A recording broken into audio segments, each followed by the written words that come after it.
철학에서 심연은 실존적 도전으로 등장합니다. 실존주의의 아버지로 불리는 쇠렌 키르케고르는 심연을 우리에게 응답을 요구하는 공허함으로 보았습니다. 그는 인생의 부조리 앞에서 별표 신앙의 도약 별표이라는 급진적인 선택을 해야 한다고 말했죠. 그에게 심연은 절망의 장소가 아니라 우리의 신념과 가치관을 통해 의미를 찾을 수 있는 기회였습니다. 반면에 프리드리히 니체는 심연을 좀 더 어둡게 접근했습니다. 그는 우리가 심연을 오래 응시하면 심연도 우리를 응시하게 된다고 말했죠. 이는 실존적 공허함과의 직접적인 대면을 반영합니다. 하지만 니체는 이 대면에 의해 무너지는 대신 새로운 가치를 창조하고 별표 초인, 우버먼스치, 별표 이드라고 도전합니다. 초인은 의미의 부재 속에서 자신의 길과 의미를 스스로 만들어 나가는 존재입니다. 키르케고르와 니체 모두 심연을 변혁의 기회로 보았지만 그 접근 방식은 다릅니다. 그러나 둘 다 심연이 우리를 변화시키고 우리가 본연의 존재를 넘어서는 도전을 준다는 점에서는 동의합니다. 칼 융에게 심연은 단순한 은유가 아니라 깊은 심리적 현실입니다. 그는 인간의 정신을 대부분 탐험되지 않은 광활한 공간으로 묘사하며 우리가 누구인지의 대부분은 무의식에 자리 잡고 있다고 설명합니다. 이 심리적 무한 속에는 우리의 그림자가 있습니다. 이는 우리의 성격 중 숨겨진 면으로 타인뿐만 아니라 우리 자신에게도 감추고 있는 부분입니다. 그림자에는 우리가 인식하기를 꺼리는 모든 것이 포함됩니다. 부적절하다고 여기는 성격의 특성, 억눌린 충동, 그리고 직면하기를 두려워하는 두려움들이죠. 융에게 심리적 심연으로 내려가는 것은 이러한 숨겨진 정신의 일부와 대면하는 것입니다. 그러나 이 대면은 간단하지 않습니다. 그림자는 우리의 행동과 관계에서 종종 파괴적으로 나타나며 인식되고 통합되지 않았을 때 더욱 그렇습니다. 융은 우리가 그림자를 무시할수록 그것이 우리에게 미치는 힘이 커진다고 경고했습니다. 따라서 내면의 심연에 맞서는 것은 개인화 과정, 즉 진정한 자아가 되는 길에 필수적입니다. 이 과정은 판단 없이 우리의 어두운 면을 인식하고 받아들이는 용기를 요구합니다. 그림자를 통합함으로써 우리는 내면의 균형을 이루고 보다 진정하고 공감적으로 살아갈 수 있습니다. 따라서 마음의 심연을 탐험하는 여정은 개인을 변화시키는 여행입니다.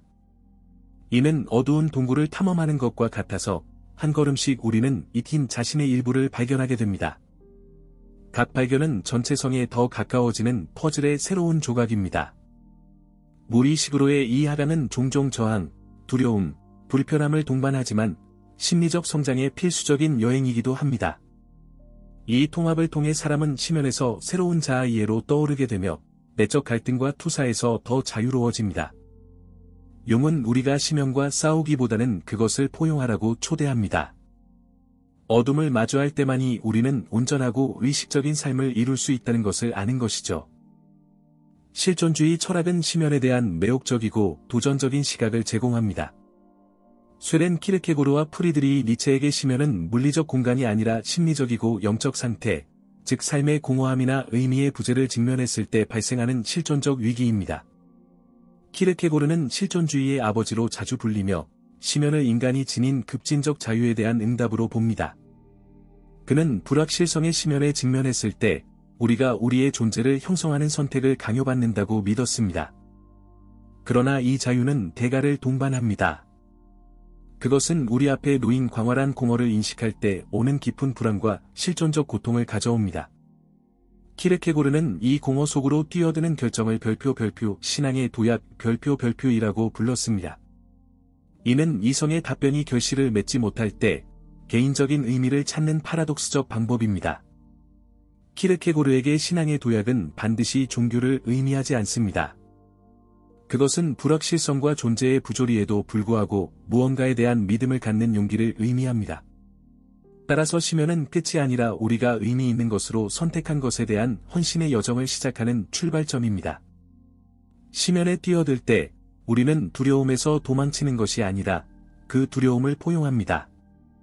그러한 용기 있는 선택을 통해 우리는 더욱 강하고 새롭게 목적을 가지고 나아갈 수 있다는 것을 알기 때문입니다. 반면에 니체에게 심연은 특히 허무주의의 맥락에서 더욱 불안한 의미를 가집니다. 그는 우리가 심연을 오래 바라보면 심연도 우리를 바라본다고 말했습니다. 이 말로 니체는 공허와의 대면의 이중성을 설명합니다. 그에게 심연은 우주의 내재된 의미의 부재를 인식하는 것으로 인간의 삶을 지탱해주던 확신이 무너질 수 있는 존재의 공허입니다. 그러나 니체는 심연을 절망의 공간으로만 보지 않았습니다. 그는 이 공허를 직면할 때 두 가지 선택이 있다고 믿었습니다.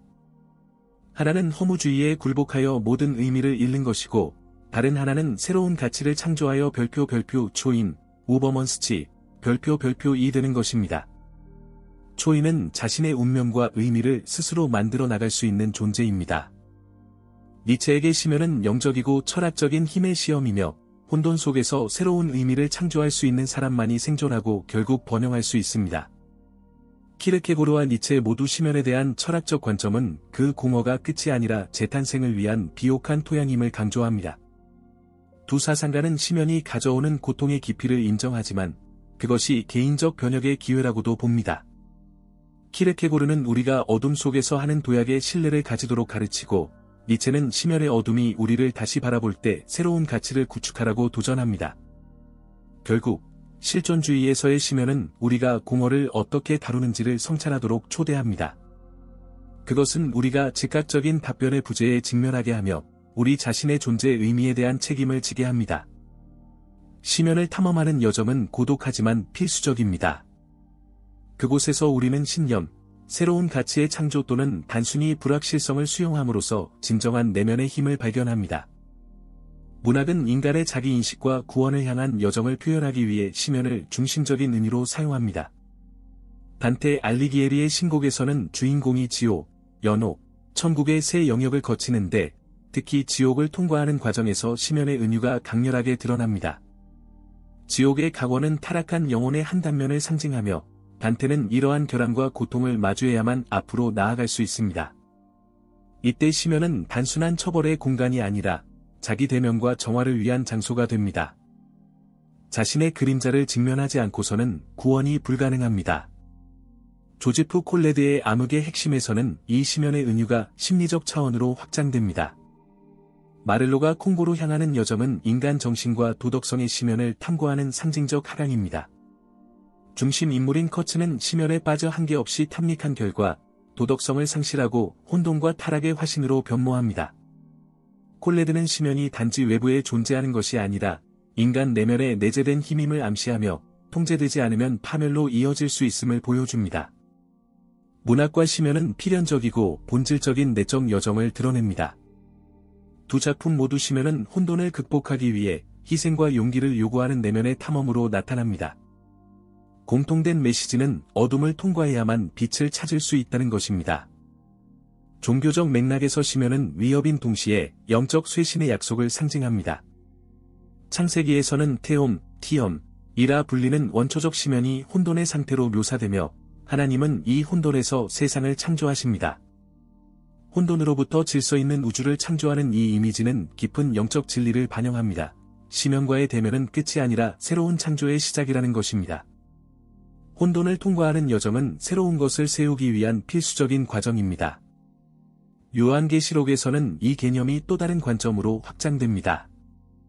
심연은 악한 존재들이 갇힌 장소로 묘사되지만 동시에 선과 악의 최후 전쟁이 벌어지는 무대이기도 합니다. 이 상징이 전하는 메시지는 명확합니다. 구원은 가장 어두운 힘들과의 직접적인 대결 이후에만 가능하다는 것입니다. 질서와 무질서의 대립은 종교 서사의 핵심을 이루며 영적 심연에 빠지는 경험이 새로운 우주적 질서로 이어질 수 있음을 보여줍니다.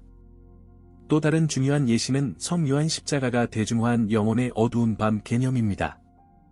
이때 심연은 주관적인 차원을 가지며 개인이 영적 버림과 고독을 경험하는 상태를 의미합니다.